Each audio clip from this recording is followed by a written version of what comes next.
is here.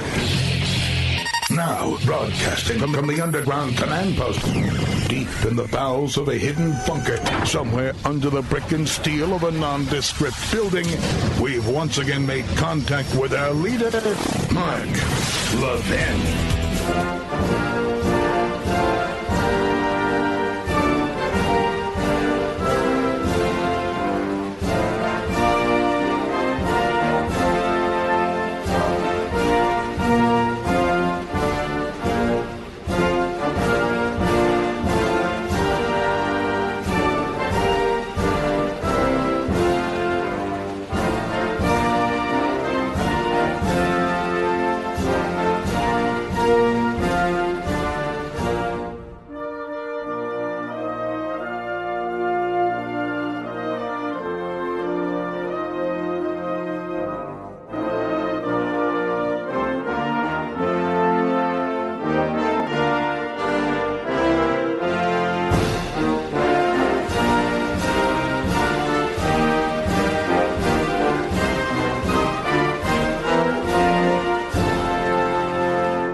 Hello, America. Mark Levin here. Our number, 877-381-3811, 877-381-3811. You know, as I spend really almost all my available free time working on this next project,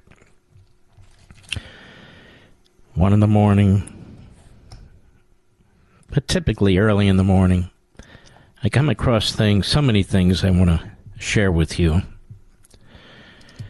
And so I want to share some of them with you now. It's Friday. We keep the foot on the gas pedal. I've told you in the past about a man, the late Raymond Aron. And he was a journalist, but more than that, a philosopher. He's French, or was. And he wrote a fantastic book called Democracy and Totalitarianism, a Theory of Political Systems. And he wrote something here that I want to read to you.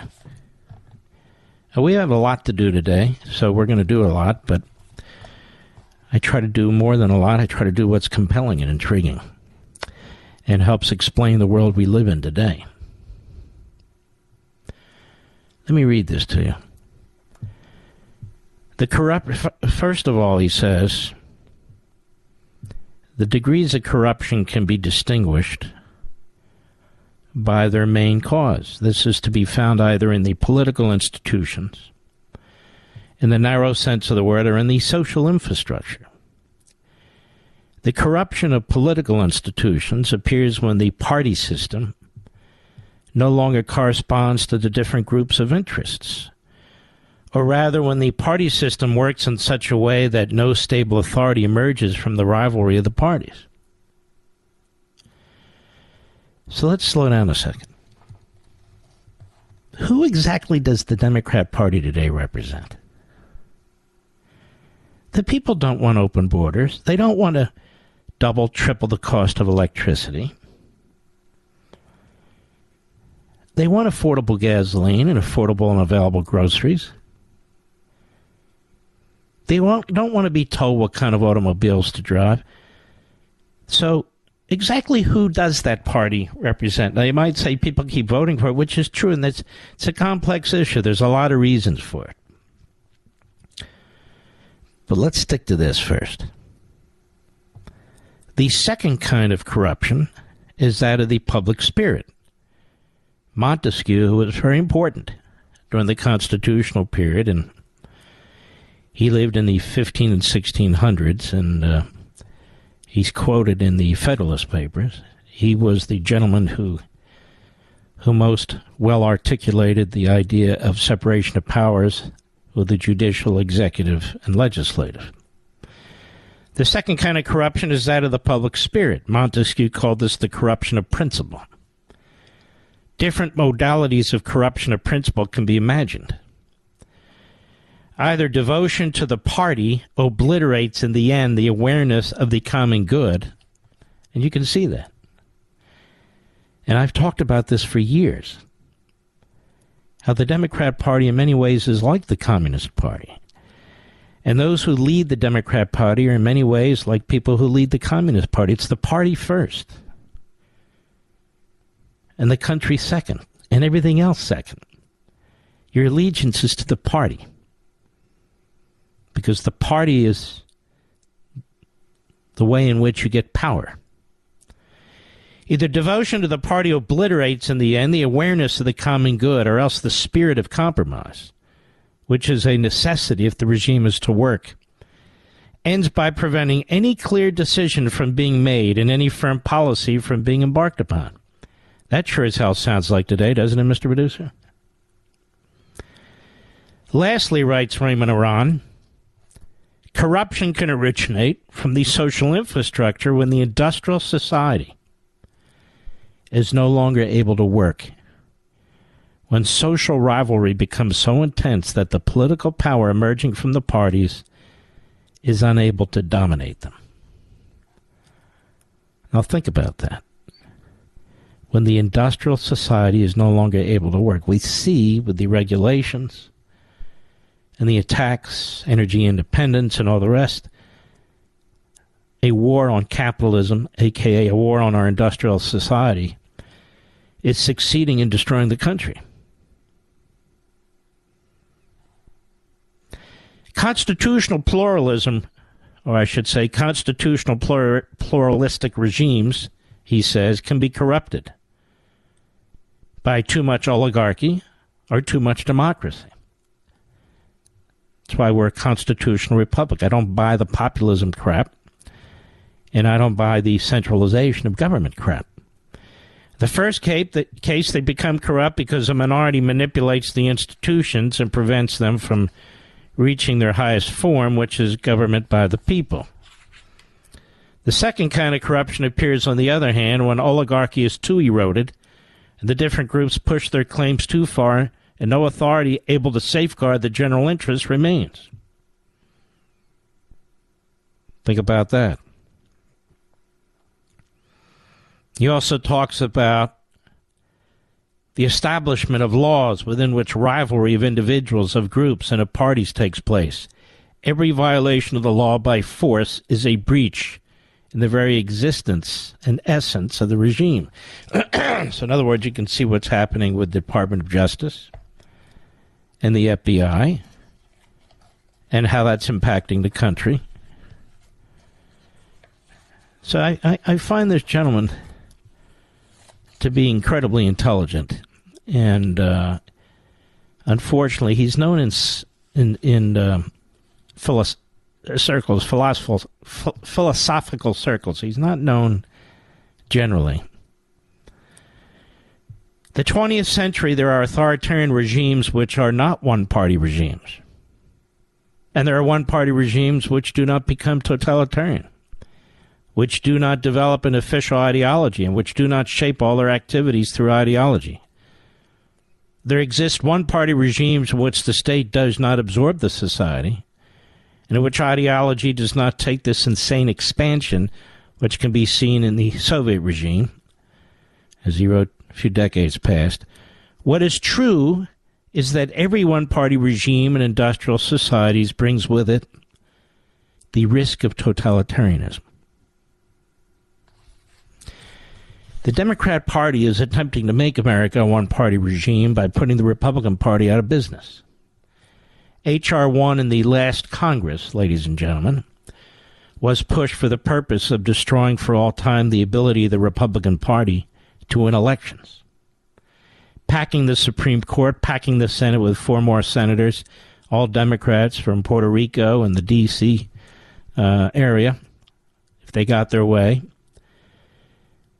And other changes that the Democrats intended to do to the voting system would ensure one-party rule. We almost have one-party rule today. Not quite. Not quite. The Republicans aren't Marxists. They're more quisling than Marxists, Mr. Producer. You know who quisling was, Mr. Producer? Google it. Look that up. So the Republicans, not all, of course, but they're more, excuse me, they're more quislings than Marxists. The Democrats are Marxists. People are afraid to say these things. They shouldn't be afraid to say these things because we can't defeat them if we keep, oh, the Democrats, oh, the progressives, oh, the liberals. They're not liberal. They're not liberal. They're radicals. To be liberal is not to be a radical. It is possible to understand not the great purge itself, she's talking about Marxism, or the terrorism directed against the member of the party, but the possibility of these phenomena by starting with the technique of communist action. When a party gives itself the right to use force against all its enemies in a country in which to start with it is in a minority, it condemns itself to perpetual violence. Now, you can take violence out of there and talk about or adjust it to what's going on in our country today. When a party uses all government instrumentalities, the FBI, intelligence agencies, Department of Justice, the Environmental Protection Agency, when it uses all aspects of government instrumentalities to empower itself and destroy all challenges, it leads to violence. One-party police state. That's what he's saying there. Again, the book is Democracy and Totalitarianism, a Theory of Political Systems. I'll be right back.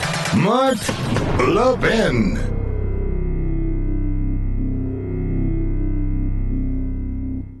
Let me ask you, what the heck is going on with the banks? These bank failures are absolutely nuts. How are we supposed to find sanity in this mess? And I was talking with Augusta Precious Metals, and they said tons of people are buying gold to protect their retirement savings right now. I think it's more important than ever to own gold.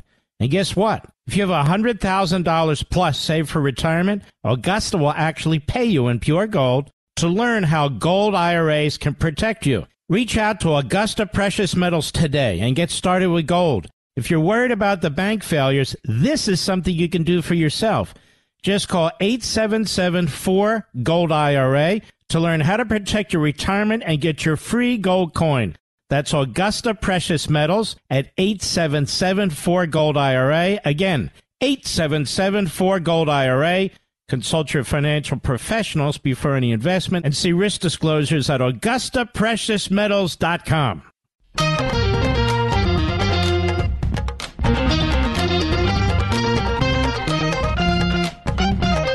Quillette is a website, Quillette.com, a very good one. And there's a piece there, Uncomfortable History, by Christopher J. Ferguson. And what he is doing is he reviews a book called Indigenous Continent by Pika Hamalanian. It's a long book. Grappling with Western misdeeds does not require us to turn indigenous tribes into pious exemplars of moral instruction. And I want to get into this after the break soon. What he's saying, what the author of the book is saying, and what I am saying is this. These endless, obsessive, vicious attacks on American history, which has the majority or the founders or the framers or whomever the boogeymen are, as the worst of the worst human beings to ever live on the face of the earth, ignores the history and culture of other people on the face of the earth, because it doesn't serve the purposes of the present-day political narrative. Now, this particular book, it's a very extensive book. It talks about the early culture during the 1800s and so forth of the Native Americans in America. The brutality, the misdeeds, and so forth, rather than a utopian narrative. Other books have been written about how horrendous black tribes in Africa were and still are. In the torture, the treatment of women, the enslavement of other blacks, and ultimately the sale of blacks to others.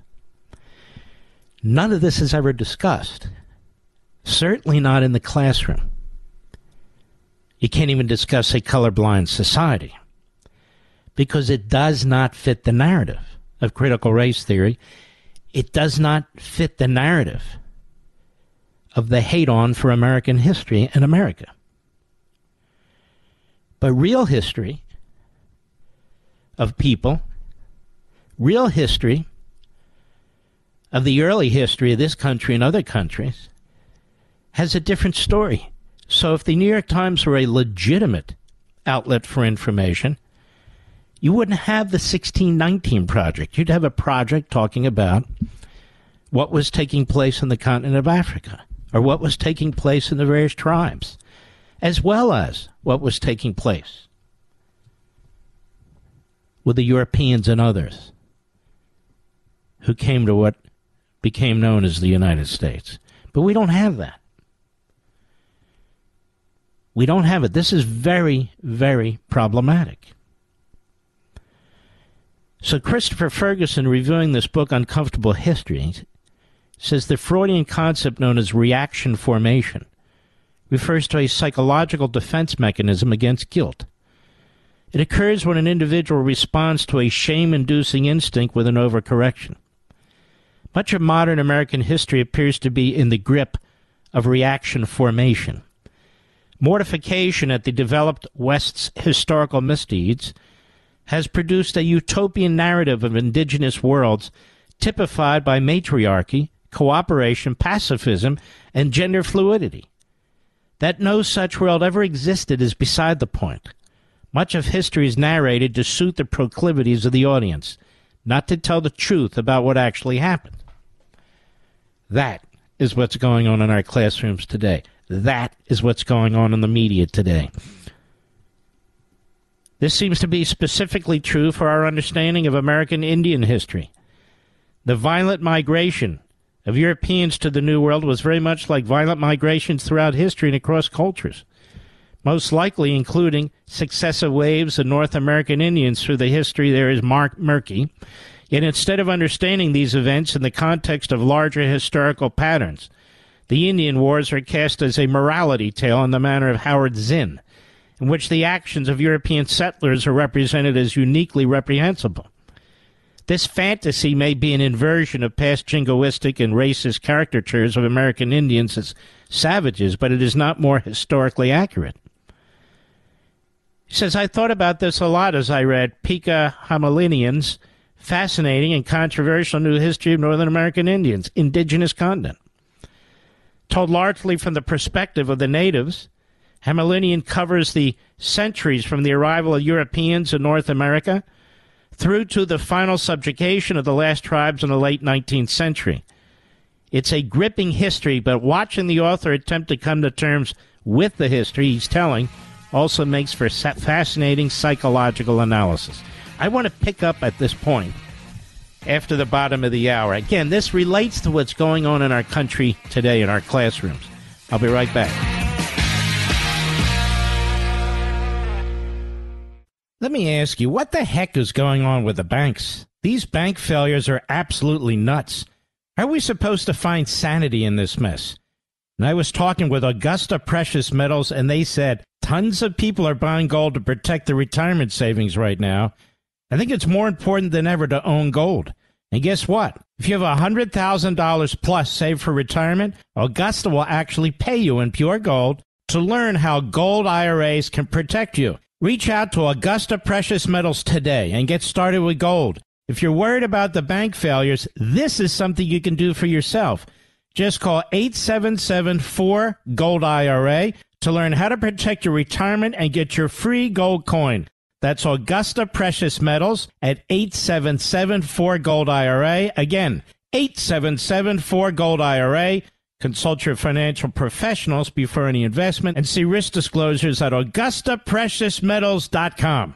Mark Levin, the research arm of conservative media. Call in now, 877-381-3811. I'm going to get into a number of the issues that are out there today, so just hang with me. But I'm trying to lay the foundation for things that are going on in this country, and so you can think about them. How much history is not taught to our children? How much history was not taught to you or me? In my case, I go out and learn it on my own, and I try and convey it to you.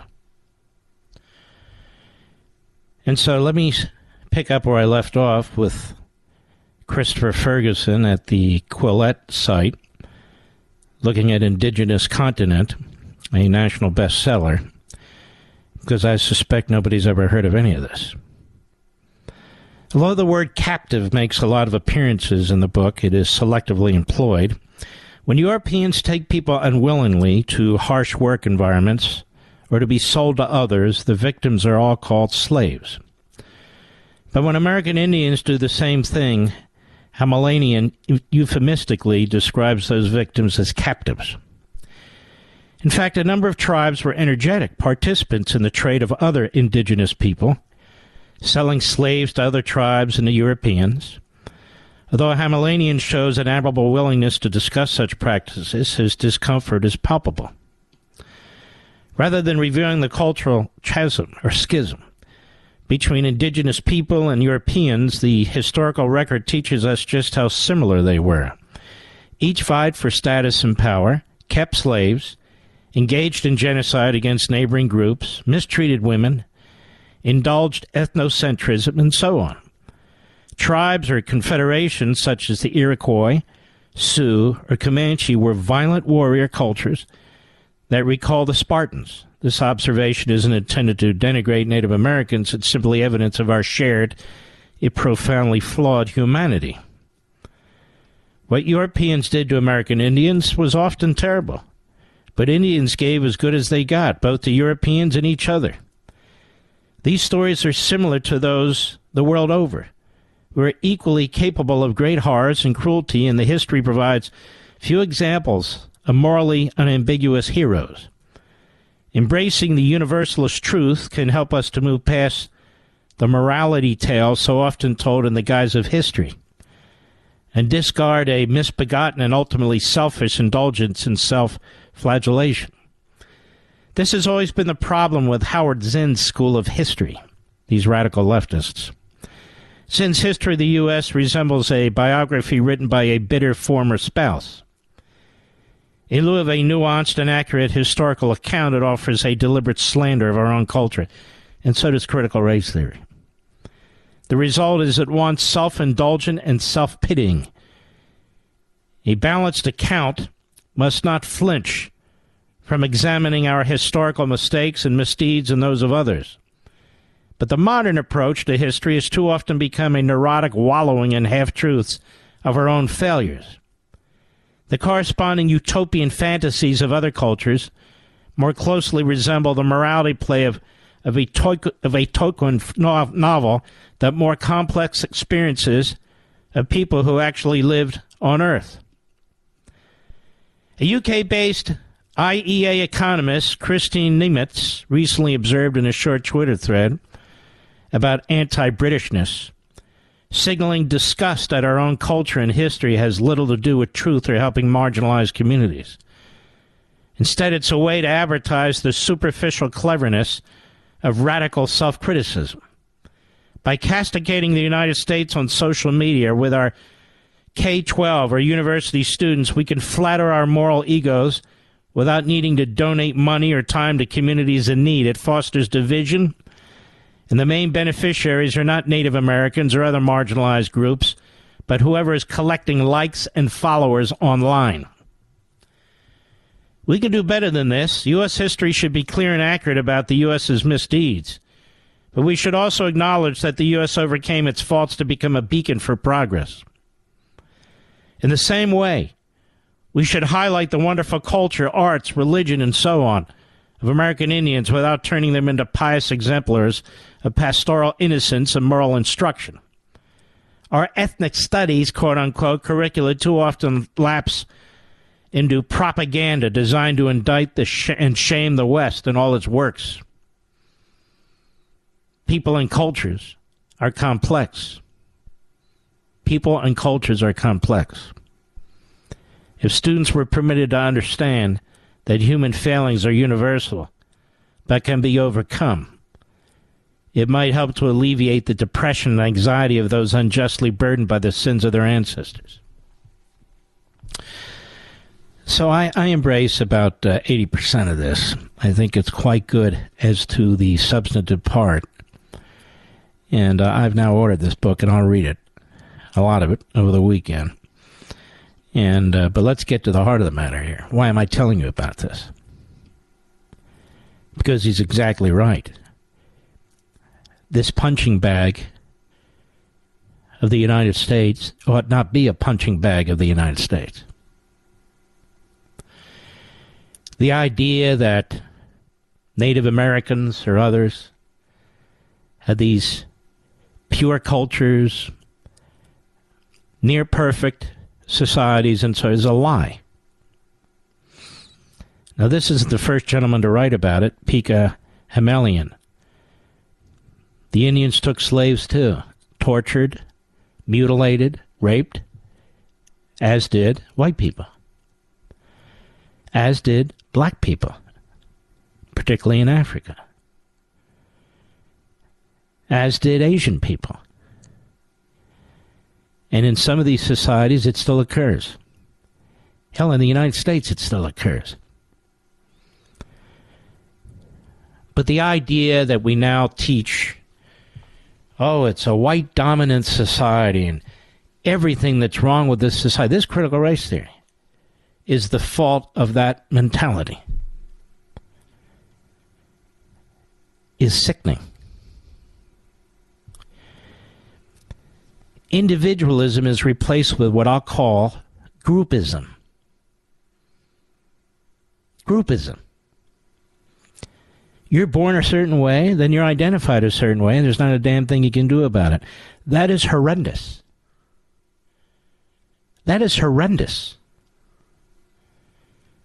And yet that is critical race theory, and that is what's being taught. When you say you can't say colorblind society, like my wife was told by the superintendent in Fairfax County 2 nights ago, because saying colorblind society means you're promoting a white, dominant, racist society, that is sickening.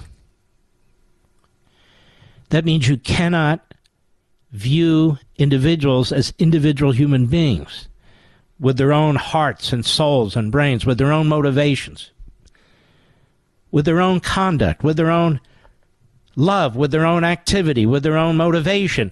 No, you're grouped. And this serves the purposes of government. Whether it's the Fairfax County school system, whether it's the Loudoun County school system, both in Virginia, whether it's the thousands and thousands of school systems across the country, whether it's the media that creates narratives, and certainly whether it's government and politicians. Because individualism, there's 360 million of us with our own ideas, our own beliefs, our own thoughts. It's just much easier to say, well, there's this number of white people, we'll categorize all these people as white. There's this number of black people, we'll categorize them as as black. This number of Asian people, we'll categorize. And then we issue executive orders with equity dictates, which specifically say African Americans, Native Americans, these Americans, those Americans, they get this group, this group, this group does not. They're not on the list. That's totalitarian. That's the federal government today. That's the Democrat Party. That's who they are. They don't believe in individualism. They believe in groupism. Groupism. In other words, classes like Marxism. Put you in groups. Marx wasn't focused on race. So the race hustlers figured out it's a perfect way to advance the Marxist agenda. And that's what they've done. And that's what your kids are learning in school. You can't say colorblind society. That's not what Martin Luther King meant in 1963, August 28th, at the Lincoln Memorial when he said it. That's not what he meant. What he meant was, and then they go ahead and they lie. No, you don't understand what he actually meant. Oh, okay. What did he actually mean? So keep this in mind. It's very important. And none of these societies are utopian societies. None of these societies were so far ahead that they treated women properly or gay people a certain way, or they issued penalties and they didn't torture, they didn't rape, they didn't enslave. Yes, they did. I'll be right back. Mark Levin.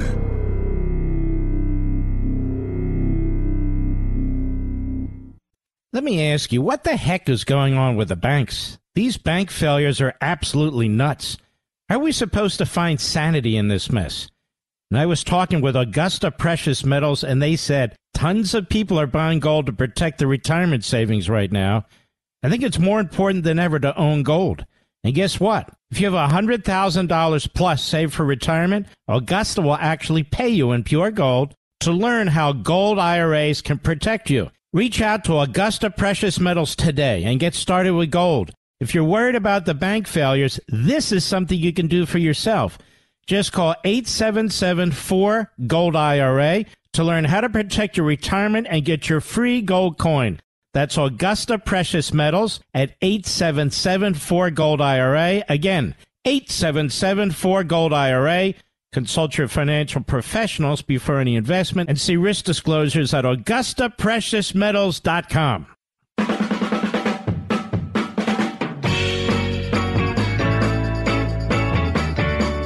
You know, there's a word that's been coined, not by me, that's out there called presentism. Presentism.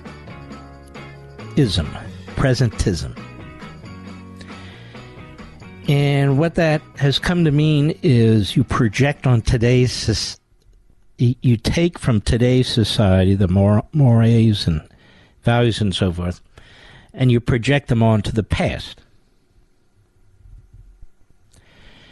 And it doesn't work very well, does it?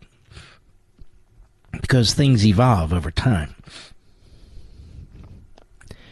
And so this is used to destroy American history, to destroy Madison's home and Jefferson's home and the whole narrative of the great America founding. But it is never applied to other cultures. Have you noticed that? Have you noticed that, Mr. Producer?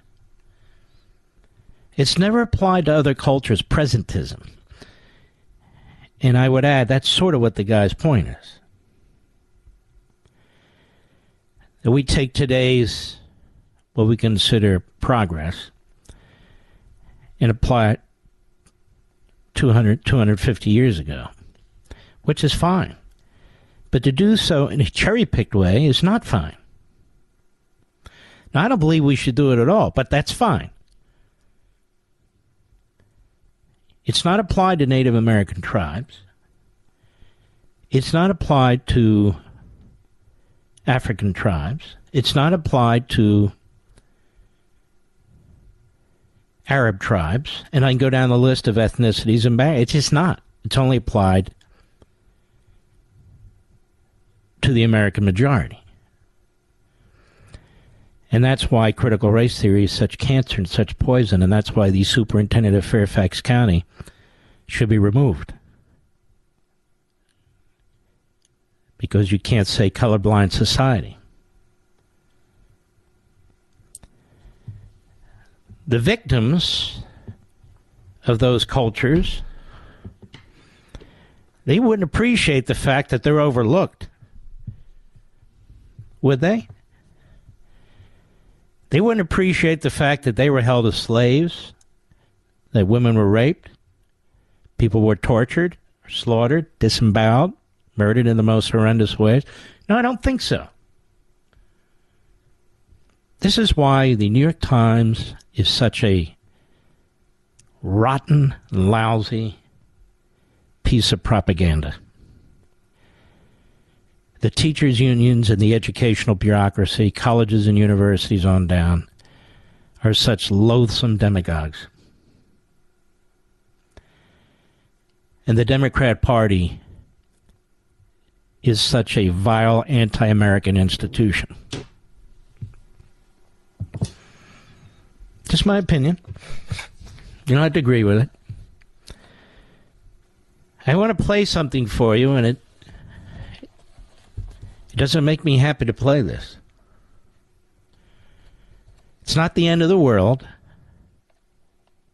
It's not the end of the world, but it doesn't make me happy to have to play this.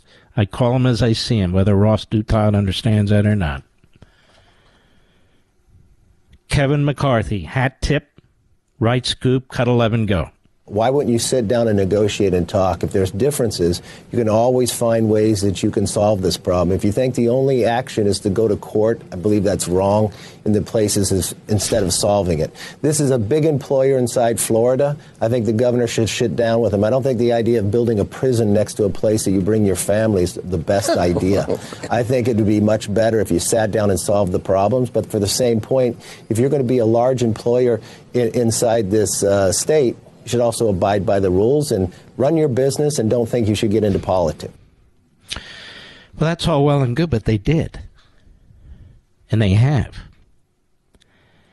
And when you're a governor, you have to confront this.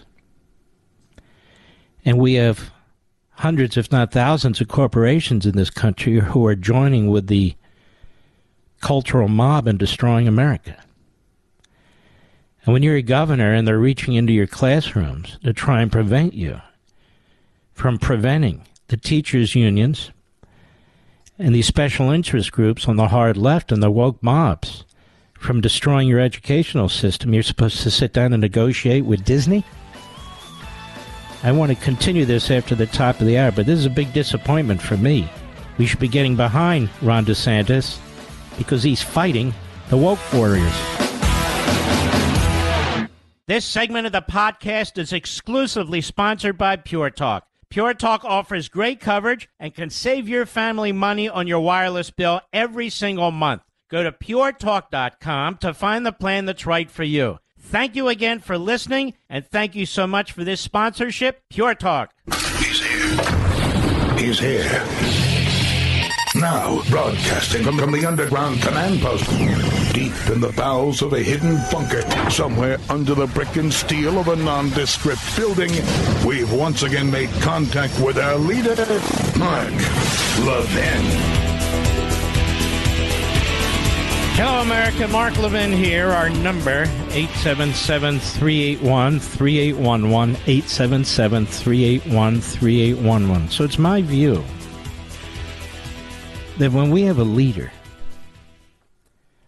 who's willing to take on one of the wealthiest, most ubiquitous, powerful corporations on the face of the earth, that does business in communist China and everywhere else, by the way, whose chairman of the board is a left-wing Democrat who donates hugely to left-wing Democrats, who pushed the one conservative who was on the board off the board, Ike Perlmutter, who owned Marvel, and owns 20% of the company. Now it hasn't even a voting position on the board of directors. Whose employees are not all radical leftists, but because of the usual wokeism that goes on, whether it's college campuses or universities, and is trying to dictate policy to the governor and the Republican state legislature as applies to the classroom. You don't sit down and negotiate with them. They're way out of their lane. And wouldn't it be nice if we had governors in California, New York, and Illinois, and New Jersey, and Michigan who stood up to these corporations? Wouldn't it be nice? It's easy. It's easy to ignore these corporations. It's hard to take them on. And yet education is crucial in this country. We talk about school choice. We talk about the parents' movement. And yet when a governor stands up to a bully, when a governor stands up to Disney World and Disneyland, the Disney Corporation, which is trying to impose its will into the classrooms of kindergarten, first graders, second graders, and third graders, tell the parents to screw off and dictate the most disgusting curricula to these little kids with grotesque textbooks and books in their libraries and lesson plans. And not every teacher even wants to do this, by the way. The governor is supposed to negotiate with somebody who doesn't even have a place at the table?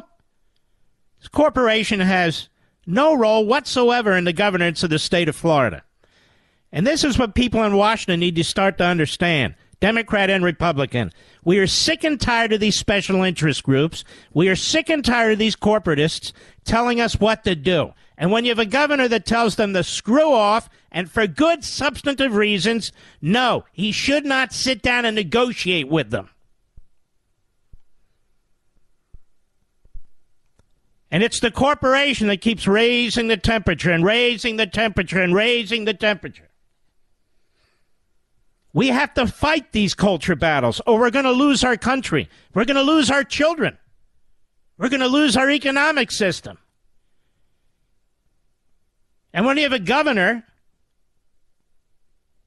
and I guess what is the third most populous state in the country, who's willing to take them on, he should be applauded by Republicans.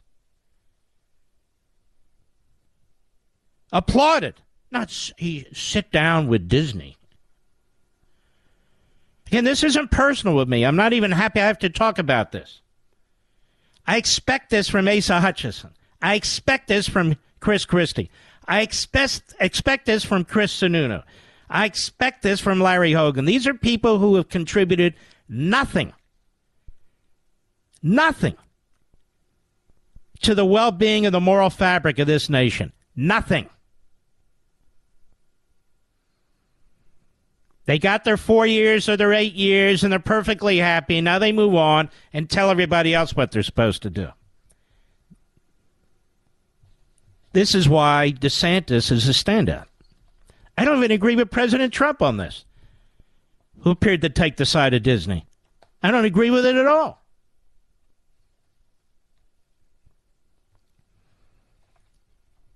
So, no, I don't think that a governor and a legislature is to sit down at the table and work out a deal with the Disney Corporation. How many conservative corporations, there's few left, Goya and a few other, do Democrat governors sit down and have a discussion with? I mean, it's ridiculous, in my view. Nikki Haley did the same thing. Okay, well then come to South Carolina if Florida doesn't want you. Florida didn't say they don't want them. Florida said, we're in charge of our school systems. Doesn't Nikki Haley believe that? Doesn't South Carolina believe that? No. Come to South Carolina. Now, how ridiculous this was. They're not going to pick up their whole amusement parks, all of them, and bring them to South Carolina, so she knows it was never going to happen, so she says it anyway.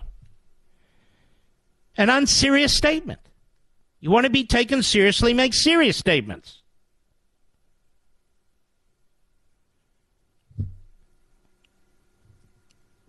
But this comes out of left field on CNBC. Now, meanwhile, Disney has sued the governor.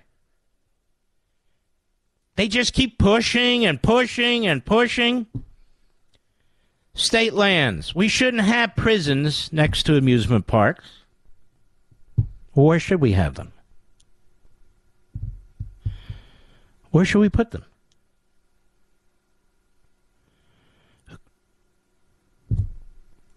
state land. What should we put there?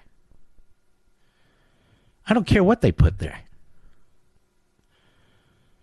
I could care less. Of course, it's not my point.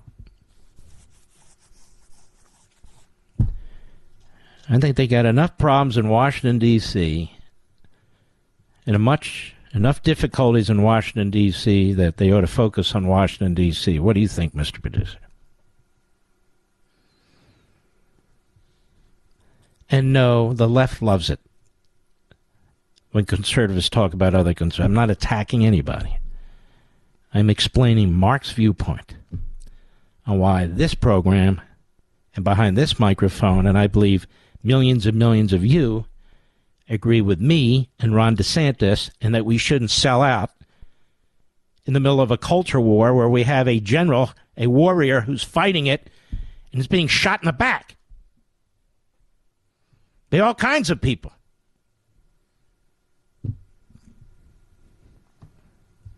And when we have governors and state legislatures that are going to stand up to this and fight these teachers' unions and get behind the parents and push the filth out of our schools and out of our school, elementary school libraries, that they're going to have our support. We're going to stand behind them. I don't give a damn who's running for office, how they're running for office, or who the hell they are.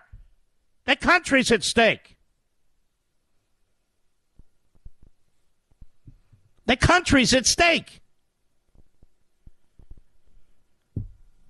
These are not typical times. This is not normal politics. We have a political party that has embraced all these Marxist ideologies, that has taken us to town here.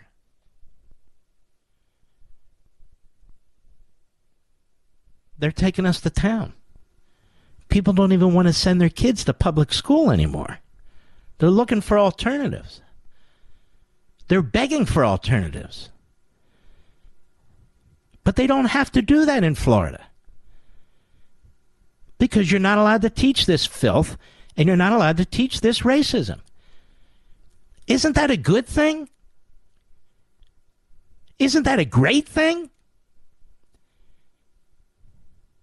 The children who go to public schools in Florida and the parents who send them can take comfort in knowing that they're not going to be pawns in a propaganda game of Disney or the left.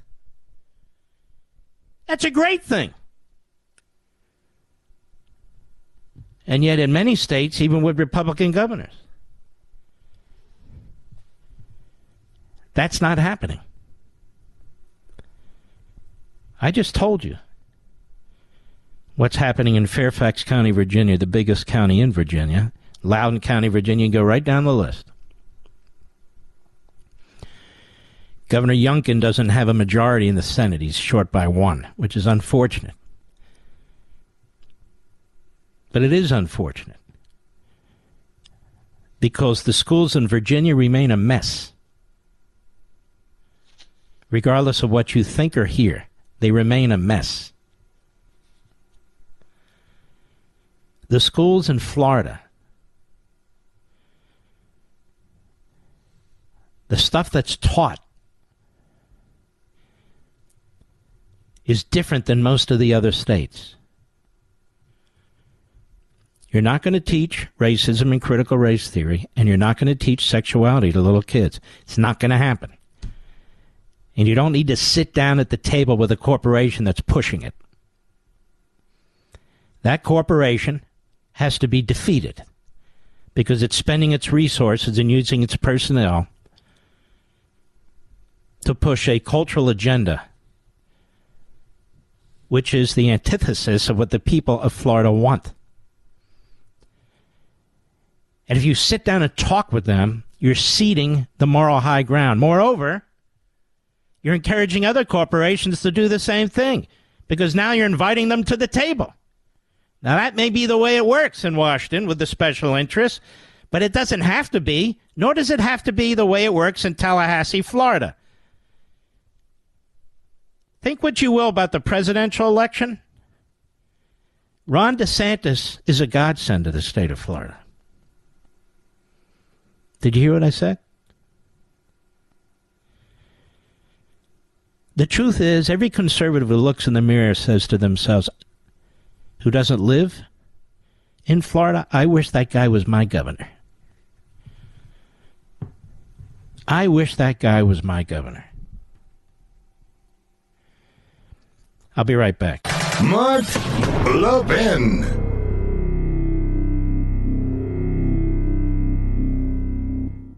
Don't fall for the free phone deals from Verizon, AT&T, or T-Mobile, folks. Just another trick to lock you into a long-term contract that's going to cost you a fortune every single month. Instead, get a brand new iPhone 12 from Pure Talk for just $12 a month at 0% interest, no contract. Cancel or leave anytime. Get a new iPhone, ultra-fast 5G service, and cut your cell phone bill in half. That's why I'm a Pure Talk customer. That's why you should be too. You can switch right now at puretalk.com in as little as 10 minutes. Choose from a variety of unlimited talk and text plans starting at $30 a month with plenty of high-speed data, all backed by a 100% money-back guarantee. Go to puretalk.com, enter promo code Levin Podcast, Levin Podcast, and you'll save 50% off your first month. An iPhone 12 for $12 a month and save on your monthly bill. puretalk.com, promo code Levin Podcast. Restrictions apply. You can see the site for details. Whenever you take on the Marxist left, there's going to be pushback by the Democrat Party and the media and academia. You're going to come under attack. You're going to be character assassinated. You're going to be smeared. Your words are going to be taken out of context. Headlines will be marqueed all over the place. You won't even recognize who you are or what you said. You'll become a supposedly controversial figure, a provocateur, a non-substantive person, in fact, a non-person. And that's why they try what they try to do to people. Whether you're on Fox, whether you're on talk radio, whether you're running a state, whether you're in Congress, whether you're running for president, whatever it is. And so Republican politicians are very hesitant. And some, like failed governors like Christie and Asa Hutchinson and Chris Sununu and Larry Hogan, they throw in with the mob. They think they'll buy some peace. But as Rush used to say, they're buying nothing. There is no peace with these people. None. They hate us. They want to destroy us. And not just me, but you. All these policies they're putting in place aren't aimed at Mark. They're aimed at you. Economic policies, cultural policies, classroom policies, border policies, they're aimed at you. And it takes guts to take them on. Because the left controls the printing presses. They control the microphones. They control the TV screens. They control the history. They've succeeded in devouring the culture. And so to fight back and claw our way back, it's a daunting task. So when somebody's doing it and taking spitballs from the peanut gallery, it's really quite frustrating to me. Quite frustrating to me. By the way, America, another great Life, Liberty, and Levin on Sunday. 8 p.m. Eastern, 5 p.m. Pacific, 7 p.m. Central, and you know the time. Life, Liberty, and Levin. I have an opening statement that's very important. I think it's very different, as a matter of fact. I think you're really going to enjoy it and learn from it. I don't just go on TV and blabber. And the second half, part 2, and the final half of my interview with President Trump, which is actually quite fascinating. Not for Mediaite. They're very busy. They're very busy hanging on Joe Scarborough's every slur and focusing heavily on Joe Biden's every spittle drip. That's a Dan Abrams creation. What a fraud that guy is. What a complete fraud that guy is. And the animal abuse that Dan Abrams participates in by putting glue on the bottom half of a squirrel and putting it on his head. That's not his real hair, you know. That's a dead squirrel. Did you know that, Mr. Producer? It's true. Used to be rabbits, but we're running out of rabbits. Culture. The culture. We talk about it. We do nothing about it. Somebody's doing something about it, and he's under attack by Republicans. Drives me crazy. So we will stand up. We will fight. At least from an intellectual perspective. Brittany Grenier, remember her? She used to be a captive in Russia. She's a professional basketball player. Here's her comment about biological males in women's sports. Cut 13, go. Everyone deserves the right to play. Everyone deserves the right to come here, sit in these seats. All right, wait a minute. I don't mean to be rude. Is that a her? Is that her? It is her? I'm sorry. Start at the top again. Everyone deserves the right to play. Everyone deserves the right to come here, sit in these seats, and feel safe and not feel like there's a threat or they can't be who they are or like it's just all eyes on them. So I think it's a crime, honestly, to separate someone for any reason. So I definitely will be speaking up against that legislation and those laws that are trying to be passed, for sure. I don't even understand what she's saying. People who do claim to understand what she's saying is that she supports biological males in women's sports. Is that what she's saying, Mr. Producer? All right. So in other words, she opposes women's sports. And for most of her career, she was in women's sports without biological males. How pathetic.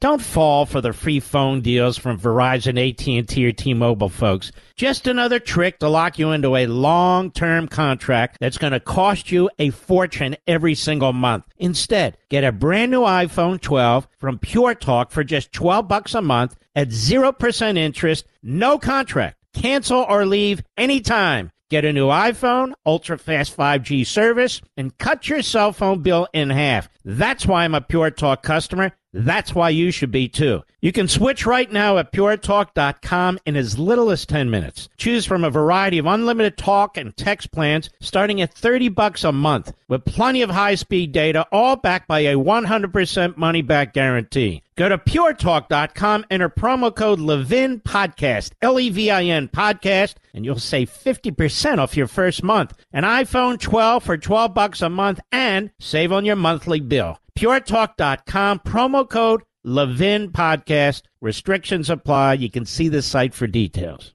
Mark doesn't suffer fools well. So, if you're a fool, don't call 877-381-3811. That'd be right there. You know, I watch these shows or listen to people say, where's he at? Where's he at? That's not proper grammar. I don't mean to be little Miss Manners here, but where is he at? Where is he? Right, Mr. Producer? No. Where is he at? I hear this all the time, even on game shows and everything. I don't even watch a game show. I'm walking by. Hey, where's he at? I go, whoa. What do you mean, where's he at? Or I'll watch this gem show. I like, hey, where's that gem at? No, where is the gem? Not where's the gem at. Mr. Producer, open your microphone, would you please? Pronounce the word ASK for us, would you? Ax. What's that? I asked a question. I asked a question? You're trying hard. But after years and years of saying asked, it's hard, isn't it? It's hard. I asked. Is that better? I asked, like ass.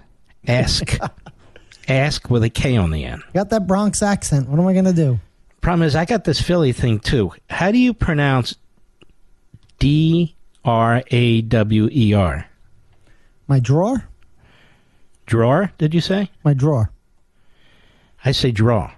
No. Again, that's the accent, right? So I'm not perfect. Don't get me wrong. I never said I was. So I'll say, open the drawer. Say what? Open my drawers? Who are you talking to? Well, here's one. I want to congratulate the state of Florida. Florida scores huge win for free and fair elections over Mark Elias and an Obama judge at Red State, Strife. If that is his name, and it's not, but doesn't matter. Yesterday, a panel of the 11th U.S. Circuit Court of Appeals handed Florida Governor Ron DeSantis a huge victory over Mark Elias, judicial overreach, and industrial strength stupidity by a 2-1 decision. You know, we win these things by the skin of our teeth. With an Obama judge dissenting, and those Obama judges, they know why they're on the court, man. Radical left every damn time. The panel upheld nearly all of Florida's overhaul of voting rules in May 2021. In May 2021, the Florida legislature passed a major overhaul of the state election law. The law's goals were to make elections more transparent and trustworthy, while outlawing known abuses of the system, particularly those abuses that came into being based on the whim of unelected officials and judges to allegedly allow the system to cope with an election during a pandemic. And these are some of the points of what the Florida law does. Voters can still request to vote by mail instead of voting in person. However, some changes are being made to the request process. Voters can submit a vote-by-mail application. It outlawed the mass mailing of ballots. All requests for ballots have to be accompanied by a Florida driver's license number, an ID number, or the last 4 digits of the applicant's Social Security number. Oh, my God! How homophobic can you be? How racist can you be? Drop boxes outside the permanent election office, several of them, must be located to give all voters an equal opportunity to use them. Drop boxes may only be used for early voting. They must be monitored by staff from the election supervisor's office. Drop box locations must be announced 30 days before an election. It cannot be changed after that date. All boxes must be emptied by the end of voting hours each day. Oh, my God, another obstruction, suppression, repression. Convicted felons must check a box declaring their voting rights have been restored on the voter registration form. The state must create and maintain a secure website for online voter registration. In addition, there are risk management requirements that accompany this provision. All electronic devices and networks used for voting must be screened for vulnerabilities and protected from cyber attacks. Voter turnout data must be made available to the public in real time. Florida's DMV must cooperate with the Florida Secretary of State's office in tracking voter address changes. What is wrong with any of this? What is wrong with any of this? Nada. Applications collected by third-party organizations must be delivered to the appropriate county within 14 days. And the groups must inform voters that they are a third-party organization and cannot guarantee that the applications will be delivered on time. If an application is not delivered on time, the organization must inform the voter how to register online, and the organization gets fined $50 per late application. The minimum distance for electioneering is increased from 100 feet to 150 feet from the voting location. Anyone who wants to assist a voter in the polling place has to submit a declaration to provide assistance in advance. They must swear that they are not engaged in electioneering and they are neither the employer of the voter nor an agent of that employer. Sounds like Jim Crow, Mr. Producer. Or Jim Eagle. Contrary to many statements, you can provide water to voters in line. You just can't talk to them about voting. Poll watchers will have a badge issued by the election supervisor. All ballot forms and materials from the election must be retained for 22 months. Poll watchers will have a badge issued by the election supervisor. I mentioned that, I think. All duplicate ballots created to replace damaged vote-by-mail ballots must be made in an open room with witnesses. Overvotes or undervotes that can't be corrected, that is, cases where the voter seems to have intended to undervote or overvote, cannot be studied for voters' intent. The accuracy of duplicate ballots can be challenged by observers, resulting in the ballot being voted on by the canvassing board. Oops, I accidentally filled out 2 ballots. Candidates must be registered members of the party whose nomination they seek for a year before the election. Candidates registering as independents must not have been party members for the past year. They don't want them, obviously, playing the system. Voter certification on envelopes must be open to public inspection. Parties, candidates, and political action committees are entitled to see all voter certificates and envelopes before they are counted. Comparing voter signatures must be open to access and review. It is illegal for election boards to accept private donations of money, goods, or services to support an election. That is the Zuckerberg rule. You can't have any Zucker turds in Florida. Definitely racist and homophobic.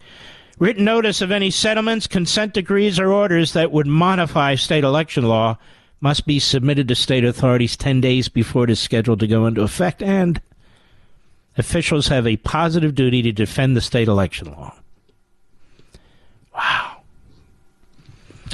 All common sense with the various ways that people vote to ensure integrity. And, of course, the Democrats do not want to ensure voter integrity. And then you say, wait a minute.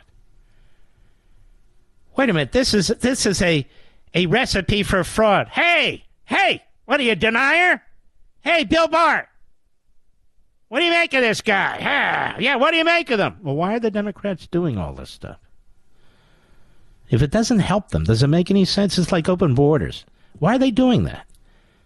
If it doesn't help them, why are they opening the borders? If it doesn't help them, why are they destroying the protections that we have in place to prevent fraud on voting? And then it's the cleanest election ever. How do you know that? Because we brought 732,000 lawsuits and not a single judge would listen. That's not exactly the way it worked. But, I hear the propaganda all the time.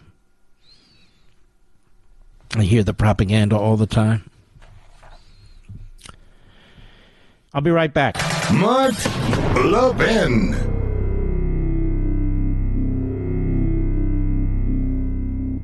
Don't fall for the free phone deals from Verizon, AT&T, or T-Mobile, folks. Just another trick to lock you into a long-term contract that's going to cost you a fortune every single month. Instead, get a brand new iPhone 12 from Pure Talk for just $12 a month at 0% interest, no contract. Cancel or leave anytime. Get a new iPhone, ultra-fast 5G service, and cut your cell phone bill in half. That's why I'm a Pure Talk customer. That's why you should be, too. You can switch right now at puretalk.com in as little as 10 minutes. Choose from a variety of unlimited talk and text plans starting at $30 a month with plenty of high-speed data, all backed by a 100% money-back guarantee. Go to puretalk.com, enter promo code Levin Podcast, Levin Podcast, and you'll save 50% off your first month. An iPhone 12 for $12 a month and save on your monthly bill. puretalk.com, promo code Levin Podcast. Restrictions apply. You can see the site for details. Well, the North Carolina Supreme Court, as our friends at Right Scoop point out, has just issued a bombshell ruling that will allow Republicans in the state to redraw their congressional maps, which could net as many as 4 more Republican seats in Washington, D.C. The new ruling from the majority Republican court overturns a ruling by the prior court, which I believe was majority Democrat, that blocked a new state congressional map drawn by Republicans. It's a 5-2 ruling, and the court struck down its prior ruling that gerrymandering violates the state constitution. Now, gerrymandering has been going on since we've had a republic. And gerrymandering comes from the name Jerry. An individual, I think he was a congressman, Congressman Jerry, who was damn good at it. Washington Times says the North Carolina court overruled its prior decision. After GOP took control of the state's highest court, the new GOP majority bench reheard the dispute in a rare move. Then it issued a decision saying courts should stay out of the political process. Courts should stay out of the political process. Now, there's one concern I have. If this is the case that served as the basis, you Supreme Court justices out there, cover your ears, please. If this is the case that serves as the basis for the U.S. Supreme Court deciding whether or not the prior North Carolina Democrat court had the authority to do what it did, I'm not sure it is. And I don't think it is, but it could be. I just saw this. That could result in the Supreme Court not taking that up. And we need them to take it up, and we need them to get it right. We need them to take it up, and we need them to get it right. For future presidential elections, when state courts, secretaries of states, governors, all kinds of Democrats of ill repute are changing election laws, even though the Constitution gives that authority to the state legislatures. Is that amazing to you? We have Democrat politicians all over this country violating the federal Constitution. Then in their defense, the hack law professors and their friends in the media say that if you actually read the Constitution in Article 2 and you support what's written there in black and white, there's nothing confusing about it, that the state legislatures determine how electors are going to be chosen. It's state legislators and state legislatures, not state governors, not state secretaries of state, because they didn't have any back then, not state boards of elections, because they didn't have any back then. That somehow you're a right-wing kook for pointing that out in the Constitution, and because they institutionalize their fraud and their dishonesty by perverting that language in the Constitution, you actually have criminal investigations of people for things they should not be criminally investigated for, like challenging the election results. And yet people who violate the Constitution under cover of black robes, or cover of governor's offices, or cover of whatever, they're righteous, they're celebrated, and so forth and so on. All right, I'll be right back.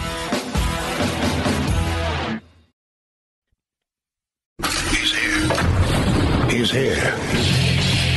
Now, broadcasting from the underground command post, deep in the bowels of a hidden bunker, somewhere under the brick and steel of a nondescript building, we've once again made contact with our leader, Mark Levin.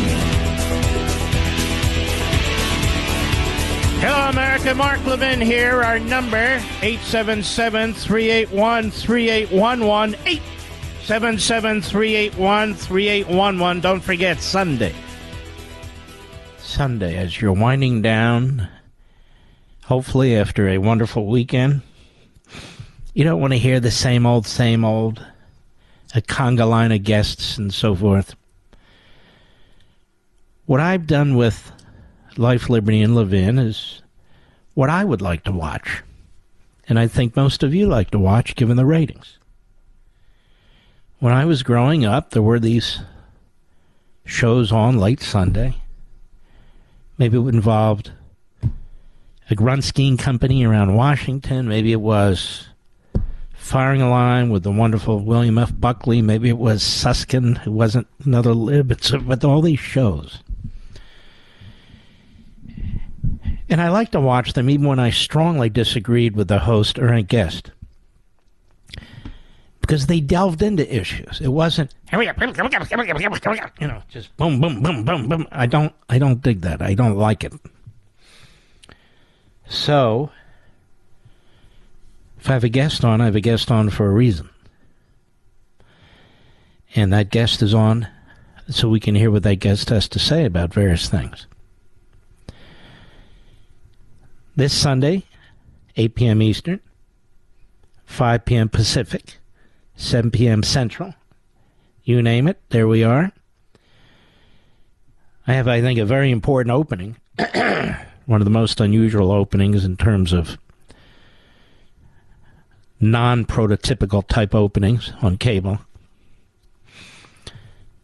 Some of the producers got very nervous. I don't know if we should do it. I don't know if they'll let us do it. I said, do it. We're doing it. Do it. Followed by the part 2 of our interview with Donald Trump. He does a great, great job. And is very, very interesting. I've already banned the left from watching. I have banned the New York Slimes and the Washington Compost. I have banned Mediocreite and all the fools, frauds, and phonies there. I have banned Maggot Haberman. I have banned Jeremy and his Peters. And I have banned, of course, Philip and his Bump and the other retrograde phony journalists out there. You needn't watch. But we'll watch, because that show's not for you anyway. No, it's not. And speaking of Maggot Haberman, apparently she doesn't have enough work to do over there at the New York Slimes. It's been a long time since I've seen one of those articles at the New York Slimes where she's like the sole journalist. Typically, she writes pieces where there's 3, 4, 5, or 6 others helping her, because she's special. Now, Maggot, I should go through her background one day. Maggot worked for a conservative news platform at one point. Can you believe that? It's true. It's like Robert Costa did as well. National Review. It's true. Oliver Darcy, I think, did at one point. And down the list they go. But, you know, sellouts they are and sellouts they'll be. They figured they'd find money on the other side of the railroad tracks, and they did. Anyway, Maggot Haberman was on CNN yesterday, which means nobody saw her. And Maggot should know this by now. Nobody's watching CNN. But there she is. And she just wants you to know, look, Biden had the cheat sheet, you know, where you had the picture and name of the journalist and the subject of the questions, and the media have said, like the LA Times, no, we didn't tell them in advance. No. Yes, you did. How else would they know? Stop lying to us. Why else would Joe Biden have that cheat sheet with the list? This guy's so pathetic. He can't even call on reporters.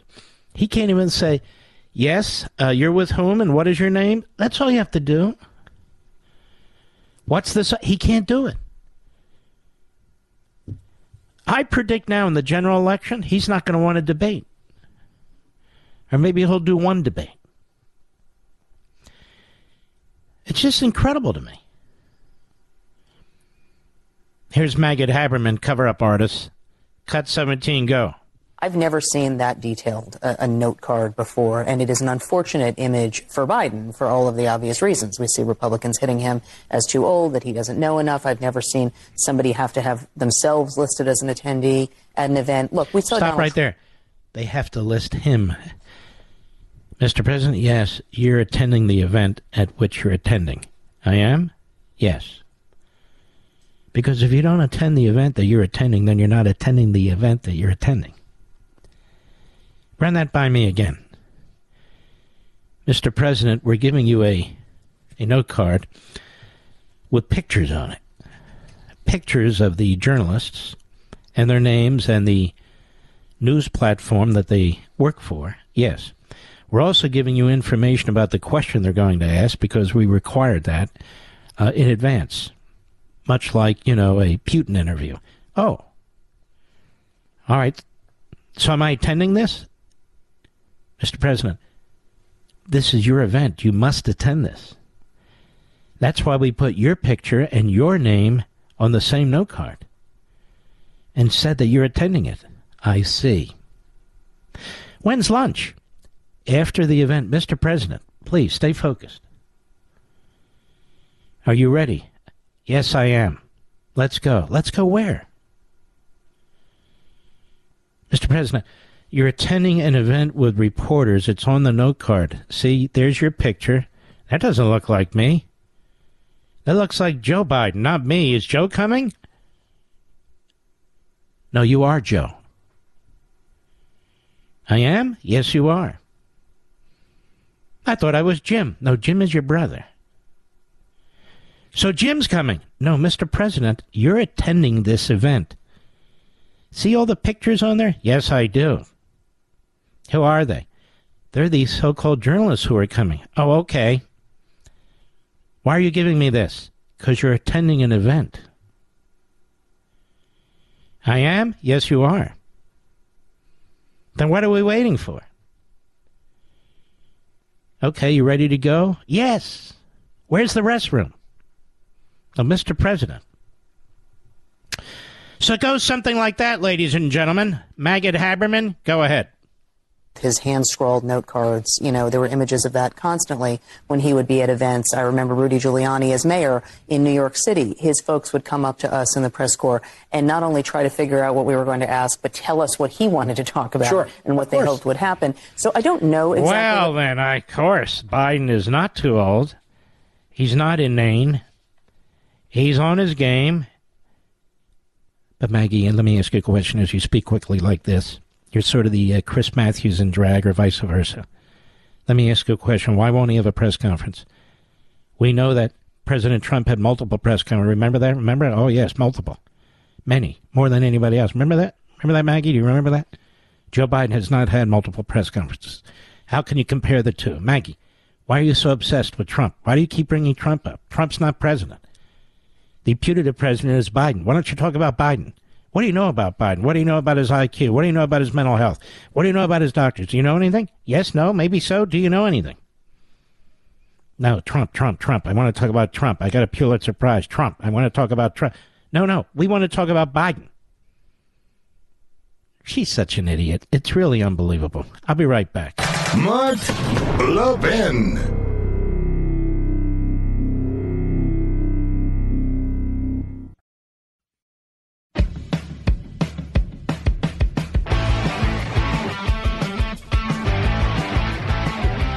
Fox News reported yesterday that in a cartoon published by the Lexington Herald leader, Daniel Cameron, the Attorney General of the state of Kentucky, a Republican and a black man, is shown with noticeably lighter skin than in real life, is wearing what appears to be a Make America Great Again hat backwards, and is saying that he would let people die if he were governor during a pandemic. And the scene is set inside a church with another figure appearing to play the role of Jesus Christ nailed to a cross in the background. Does it get any sicker than that? And it is a pleasure and an honor to have the Attorney General of Kentucky with us, Daniel Cameron. I mean, how come the left can get away with this blatant, flat-out racism against a person like you? Well, Mark, thank you for having me on.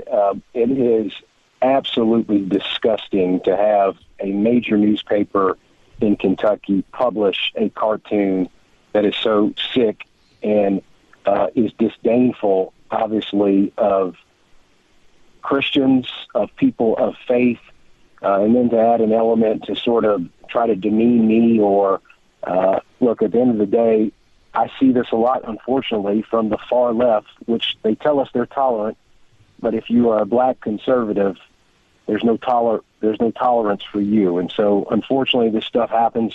In fact, this same newspaper published a cartoon from the same cartoonist in 2019 with Donald Trump in KKK garb and me being drugged behind him. So this is par for the course, sadly, for this newspaper, but it's despicable. The Herald Leader should be ashamed of itself, and they should fire the cartoonist Joel Pett if they have any desire to make amends with conservatives that live in this Commonwealth. Again, they disparaged me, which is fine because when you're in leadership, you know you're going to take the slings and arrows.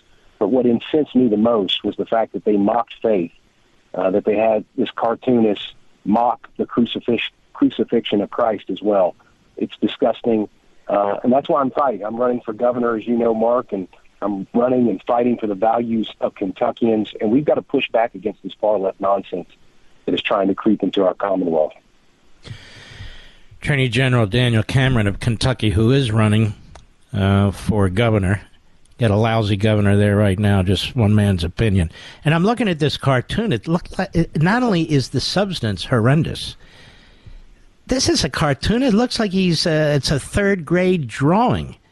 And the way is Jesus on the cross is so utterly and completely, as you point out, disrespectful and so forth. I mean, this guy's a real hater. And let me ask you this.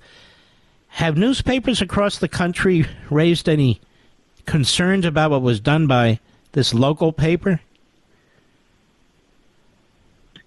You know, it's sad. I mean, the legacy far-left media has been absolutely silent on this because, one, it doesn't fit into their progressive far-left narrative. Two, I am a black conservative, and so therefore it's not offensive because they don't deem anything that the far left does to black conservatives as offensive.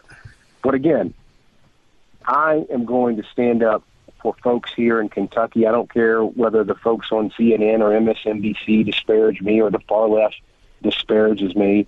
I've got a responsibility to fight and stand up for the values of Kentucky. I'm going to continue to do that, whether they call me names or draw despicable cartoons about me. It doesn't matter. I'm going to do what's right by our Commonwealth. And again, that's why we need, to your point, Mark, we have a lousy governor. He shut down churches. He shut down small businesses. He shut down schools for nearly 2 years. We're still having learning loss from our students because of it. And we need new leadership here in Kentucky, and that's why I'm running for governor. Let me ask you a question. You have a Republican primary there? We do. Our primary is on May 16th, and if any of your listeners want to get involved, they can go to CameronForKentucky.com. Again, that's CameronForKentucky.com. I feel very strongly about our position.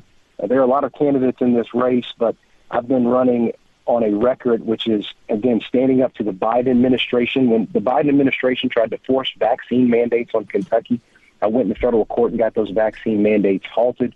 When our governor shut down churches, I went into federal court, and after 9 days, got churches reopened in Kentucky. And I've been standing firm on pro-life and other conservative constitutional values, and I'm going to continue to do that. Do you consider yourself the conservative in the race?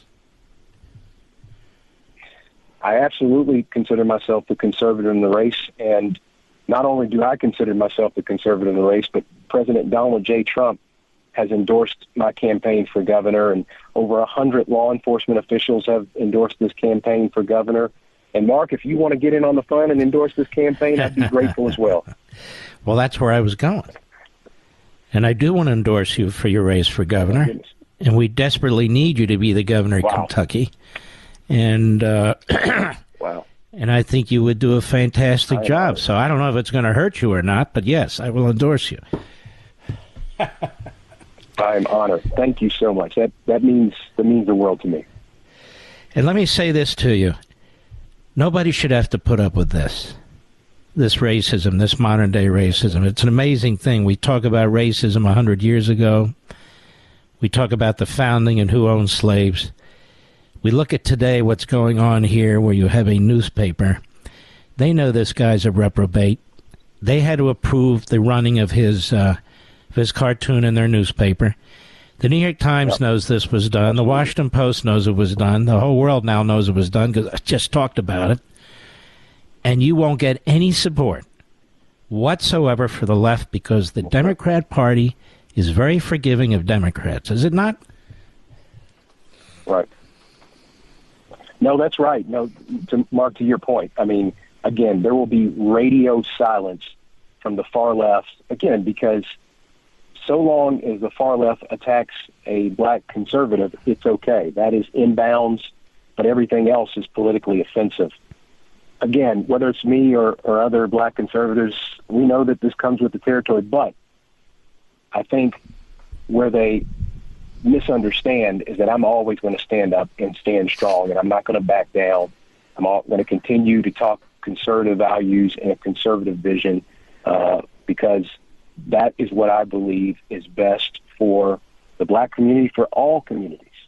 And that's what I'm going to keep standing firm for in this race for governor. And when I am governor, we're going to have a governor here and leadership here in Kentucky that is going to fight for our values and push back against the Biden administration daily. Tell America a little bit about your background and where people can go to help you. Yes, sir. Well, look, I grew up in Hardin County, which is about 40 minutes south of Louisville, Kentucky.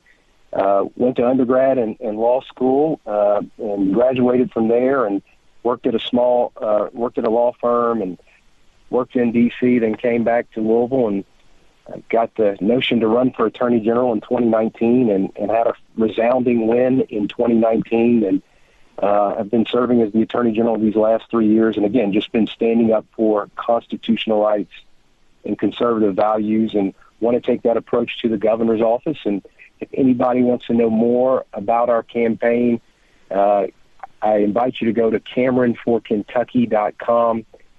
Myself and my wife, Mackenzie, our 15-month-old Theodore, we would be honored to have your help.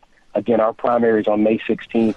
Would love to have your vote. And if anybody wants to help us financially, again, CameronForKentucky.com. Let's put it up there, Mr. Producer. One last question. I only have a few seconds. Is the current governor running for re-election? He's running for re-election, but we are going to retire Andy Beshear and the Beshear dynasty in November of this year. All right, sir. Well, God bless you and good luck. And we'll be right back. Mark Levin, the thunder on the right.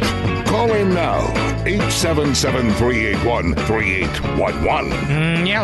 Yellow. Yes, I know the gentleman was briefly worked for McConnell on Capitol Hill. But I also looked at his record since then, and it's been stellar. Solid as a rock. And he is a conservative. He's been very solid as Attorney General. He's solid on life. He's solid on economic issues, solid on immigration issues. And that's good enough for me. Plus, he has a real shot of beating this disastrous leftist who's the governor of Kentucky. And so they're gunning for him. The racist left, the Marxist left, they're gunning for the guy. And we have a lieutenant governor of North Carolina. Fantastic guy as well.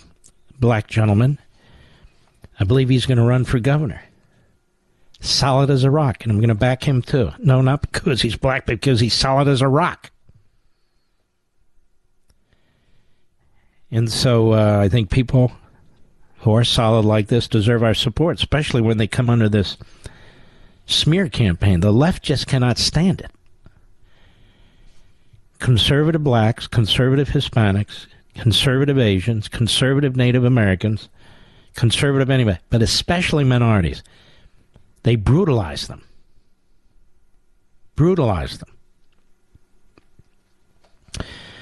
If you own a small business, you know the value of time. Innovation Refunds does too.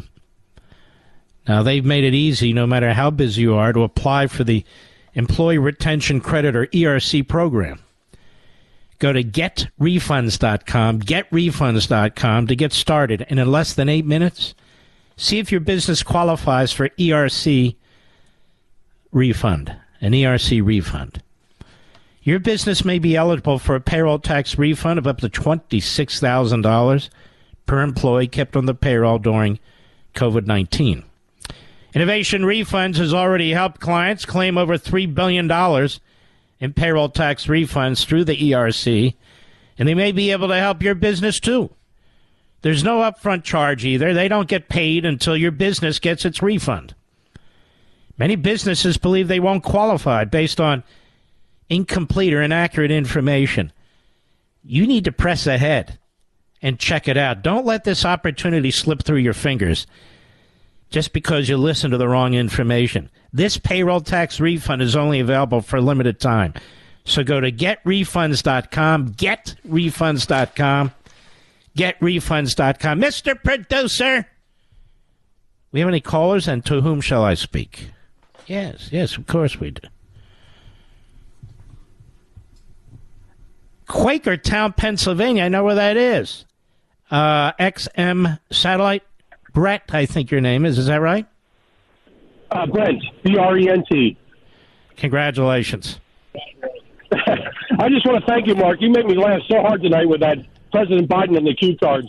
I drive truck over the road, and yes, it just sir. makes my week. I listen to you every night. Thank you. Well, we have to have a little levity, and sorry to say our levity has a lot of truth to it with respect to Biden. That's true. That is true.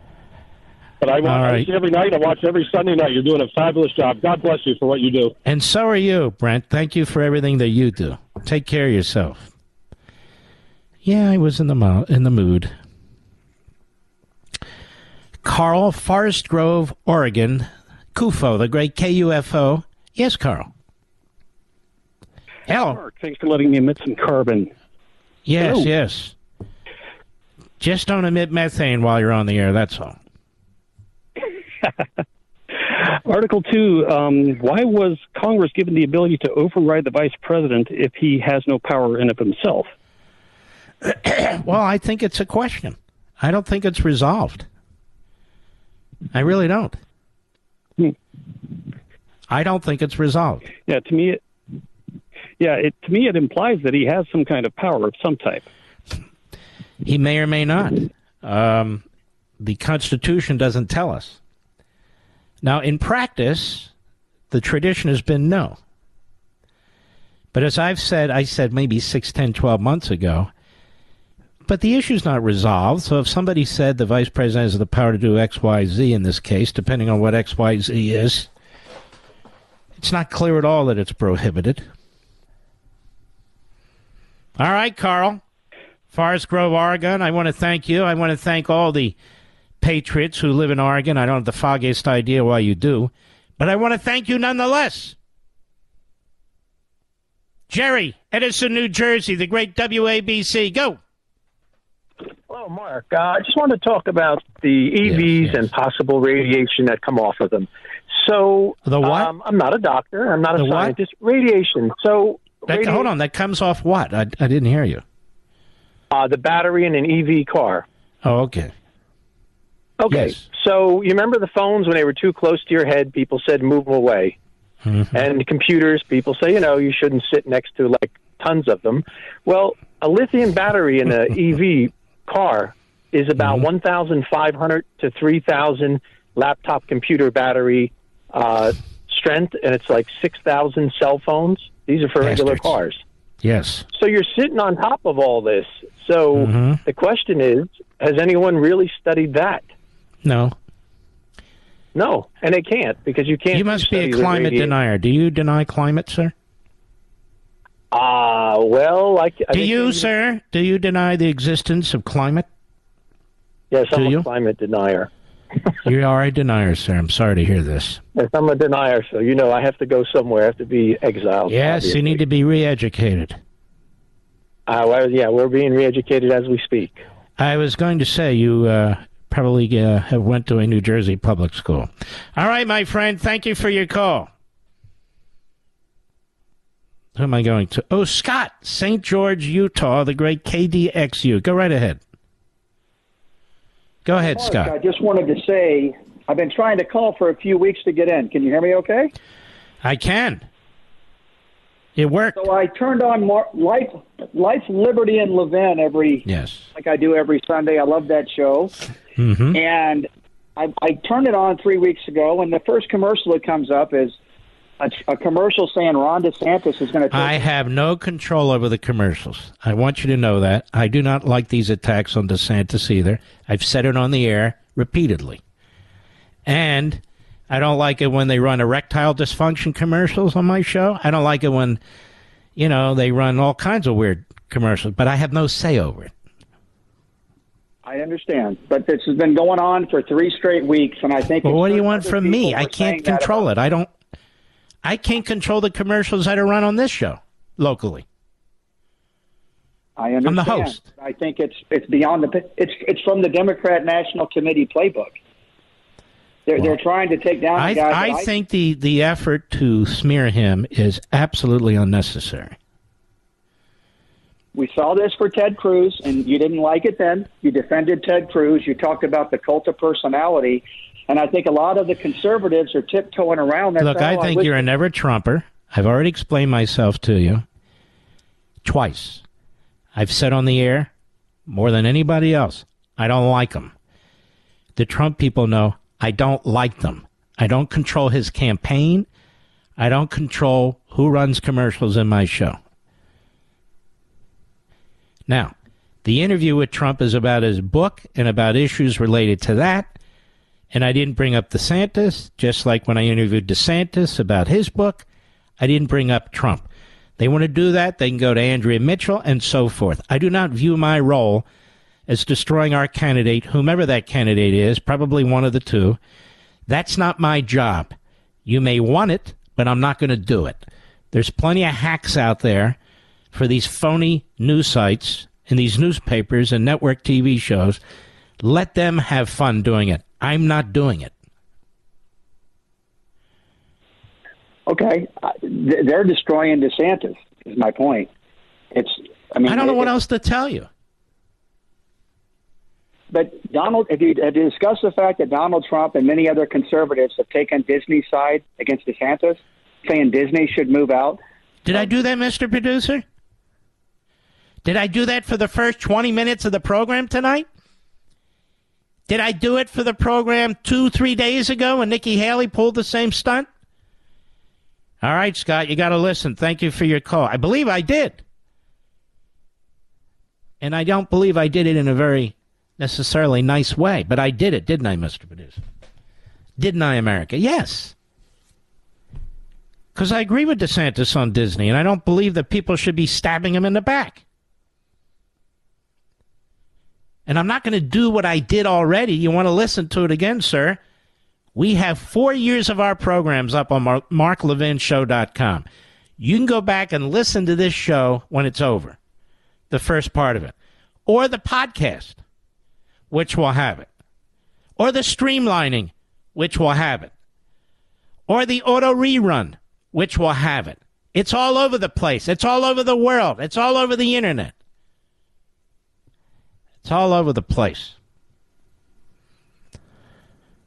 I'll be right back. Mark Levin.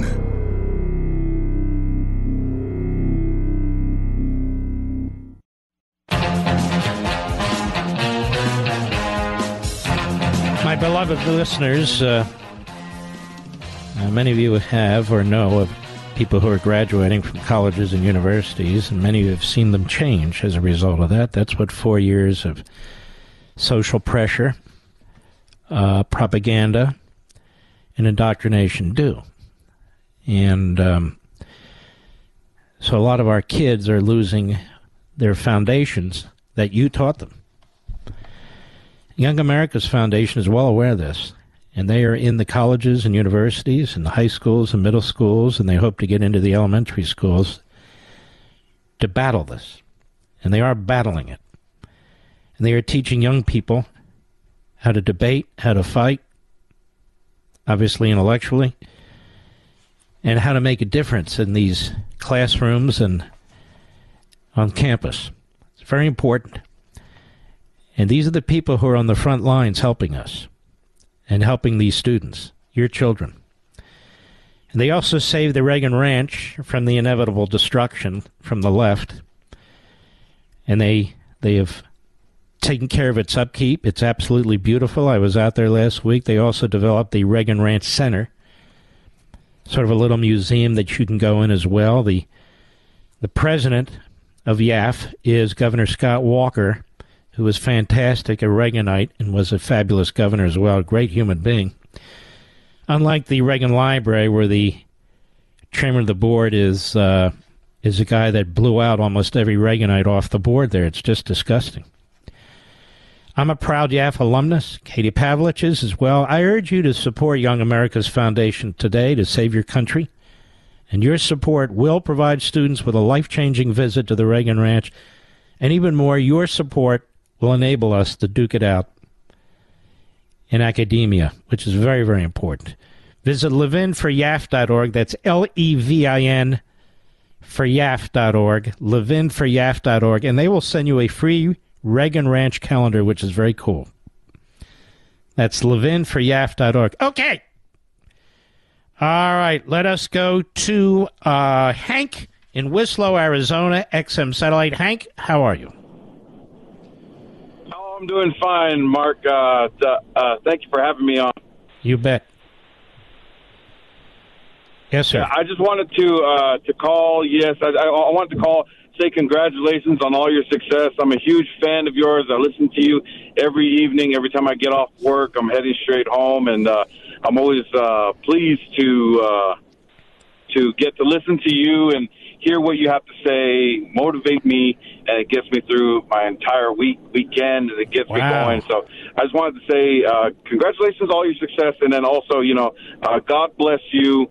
And also, yes, do you happen to have any more of your signed book, American Marksman? I do not, but I'll tell you what. You've kissed my butt so completely and thoroughly, and I'm going to have a good weekend. Don't hang up, Mr. Producer. Get his address, and we'll get him a signed book. All right. We do have some books. Look, I don't want that to be the basis for callers. I'm just kidding around with Hank, but Hank's a good guy, and we'll get him a book. Thank you, Hank. You take care of yourself, man. Do I have time for anybody else? 20 seconds, I don't. Well, I want to thank everybody who has called in. You can call us on Monday. I hope you will watch Life, Liberty, and Levin on Sunday. It is a very, very important show, as they all are, really. If you can't watch it live right now, go to your DVR and set it up. Set it up for 8 p.m. Eastern, 5 p.m. Pacific, 7 p.m. Central, any time that it's relevant to you, so you can watch it if you can't watch it live. We go to America every Friday in honor of you. Here we go.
folks. The week is over. The weekend officially begins. Don't forget 8 p.m. Eastern on Sunday night.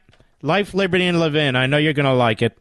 We salute our armed forces and police officers, firefighters, emergency personnel, our truckers, and, of course, the freedom fighters in Taiwan and in Ukraine. Good night, Spritey and Griffey. Good night, Pepsi and Smokey. Good night, Zeldin, Gigi, and Indy, and Patton, and Rory. Good night, Barney. Good night, Marty. Good night, Dad. Good night, Mom. Good night, Leo. Good night, Joe. America, good night to you. God bless you. See you Sunday. Have a great weekend.